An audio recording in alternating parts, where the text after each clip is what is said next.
बिस्मिल्लाहिर्रहमानिर्रहीम। अस्सलामुअलैकुम। आप देख रहे हैं DDP एनालिटिका। 25 जुलाई को आज़ाद कश्मीर में इलेक्शन हो रहे हैं।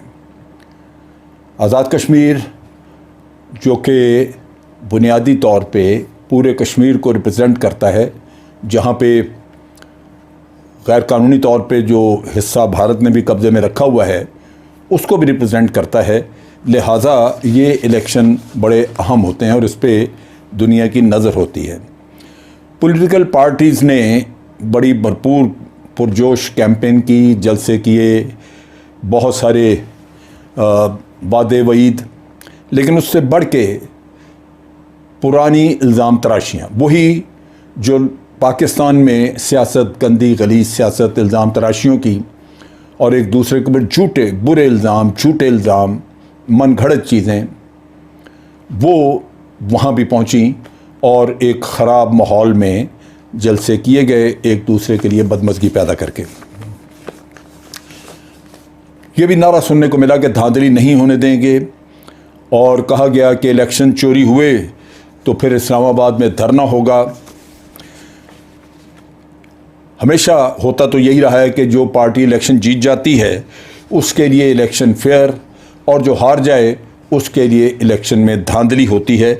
और ये इतनी इखलाकी ज़रूरत कभी भी हमारे सियासतदानों में नहीं हुई कि वो खुशदिली से अपनी हार तस्लीम करें। 2013 के इलेक्शन में भी ये हुआ, 2018 के इलेक्शन में भी यही हुआ और अब आज़ाद कश्मीर के इलेक्शंस हैं। इससे पहले इल्ज़ामात लगते रहे गिलगित बल्तिस्तान के इलेक्शन के मामले में भी। सो कोई भी इलेक्शन हो पाकिस्तान में वो एक दुख बन जाता है, एक मुसीबत बन जाती है, क्योंकि ये धांधली वाला किस्सा होती है या नहीं होती, लेकिन इल्ज़ाम तो ज़रूर लगता है जिसकी वजह से सारा माहौल ख़राब हो जाता है।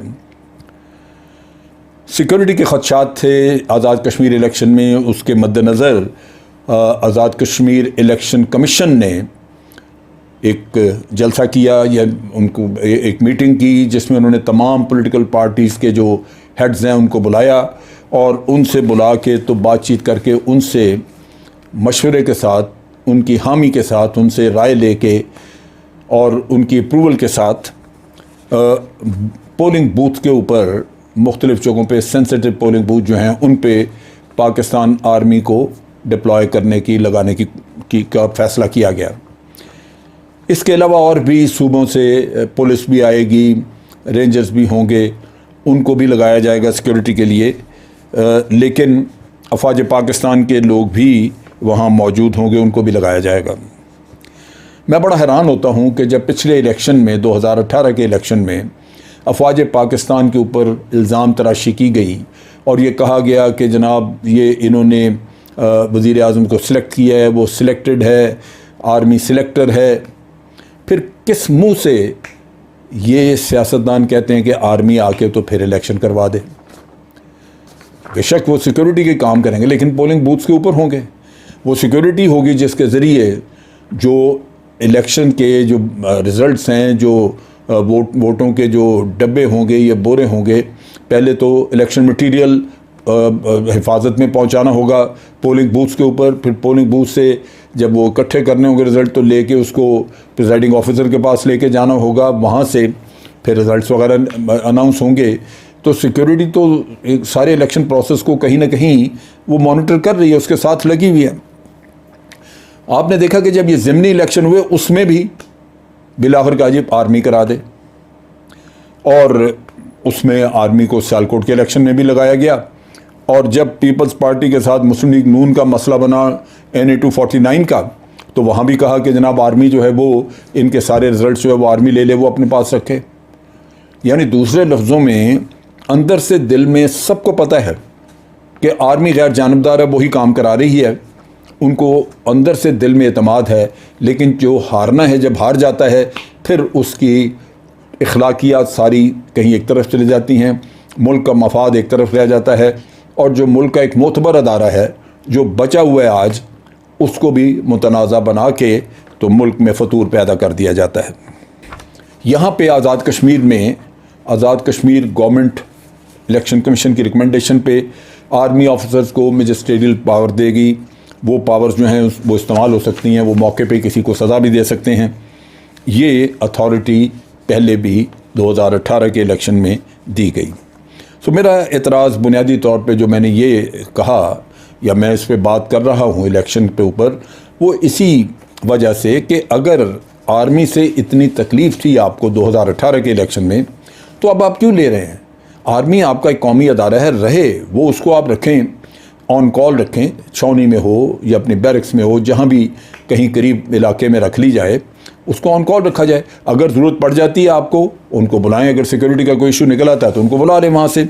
लेकिन पोलिंग बूथ पे रख के कौमी अदारे को बाद में तजलील उसकी करनी, उसको मुतनाज़ा बनाना और फिर उनके ऑफिसर्स के ऊपर मुख्तलिफ़ किस्म के इल्ज़ामात धरना, ये मैं समझता हूँ कि ये मुनासिब नहीं है। और हमारे सियासतदान जो मुझे तजर्बा है वो इस चीज़ से चूकते नहीं, वो बख्शेंगे नहीं। कभी भी हारे तो लाजमन ये गंद मचेगा। पाकिस्तान का हर इलेक्शन जो है मुतनाज़ा हुआ, हर दफ़ा हारने वाले ने इल्ज़ामात धांधली के लगाए, लेकिन हकीकत क्या है?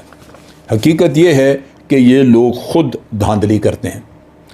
असल मसला ये हुआ 2018 के इलेक्शन में कि आर्मी के मौजूदगी की वजह से धांधली बड़ी कम हुई।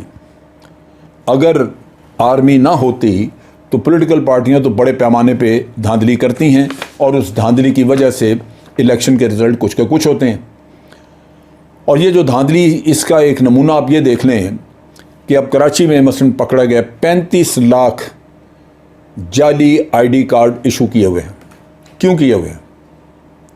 जो इन्वेस्टिगेशन की FIA ने, उसमें उन्होंने वाज़ेह कहा है कि ये जो आईडी कार्ड्स हैं ये बुनियादी तौर पे इलेक्शन में इस्तेमाल होते हैं। क्या क्रेडिबिलिटी रह जाती है उस इलेक्शन की जहां जाली आईडी कार्ड्स की वजह से एक आदमी आके तो वहां पे एक से ज़्यादा वोट डाल जाए?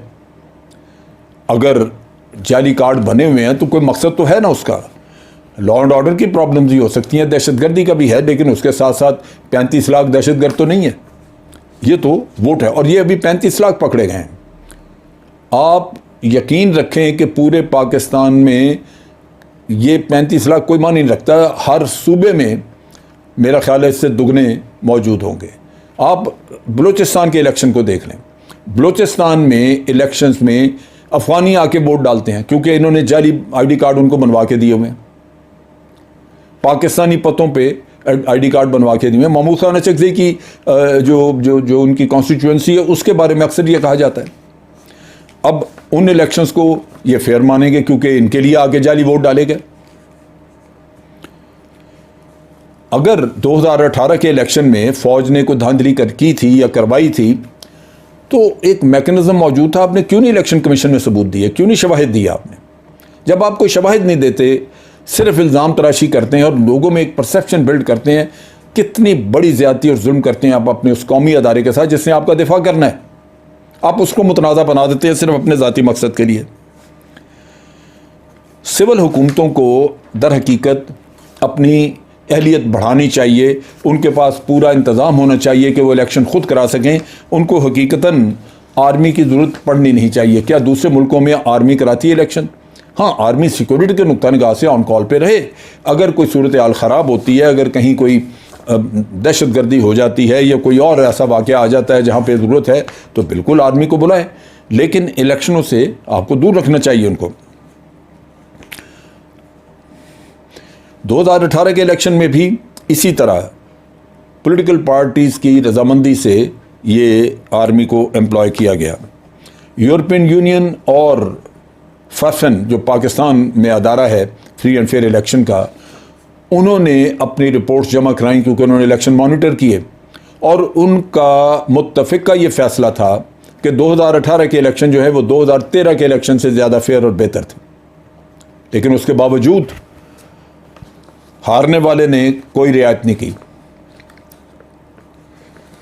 सो असल चीज़ ये है कि अगर आर्मी ना होती, रिज़ल्ट कुछ के कुछ होते, धांधली दबा के होती और नतीजा ये कि आपकी मर्ज़ी के रिज़ल्ट बन जाते। जब वो नहीं बन सके तो आपने इल्ज़ाम आर्मी पे लगाया। मेरी तो ख्वाहिश और इस्तदा यही होगी कि पाकिस्तान आर्मी को इस गलाज़त से दूर रहना चाहिए क्योंकि अभी तक हमारे लोग, हमारे वोटर और हमारे सियासतदान इतने मैच्योर नहीं हुए कि वो इलेक्शन को इलेक्शन समझ के तो उसको आगे चलाएं। वो आज भी धांधली, हारने के बाद रोना, जैसे मौलाना फजल रहमान ने किया, पहले दिन ही वो हलफ उठाने को तैयार नहीं थे। ये मेरा ख्याल है, ये दुख की बात है। एक अदारा आपका मोतबर रह चुका है फ़ौज का, आप उसको भी मुतनाज़ा बनाएंगे तो फिर हम जाएंगे कहाँ पे? दिफा कौन करेगा आपका? कौम की सपोर्ट चाहिए अदारे के लिए। पाकिस्तान आर्मी मजबूत आर्मी है सिर्फ इस वजह से कि उसके अवाम उसके साथ हैं। आज के लिए इतना ही। अफवाज पाकिस्तान जिंदाबाद, पाकिस्तान पाइंदाबाद।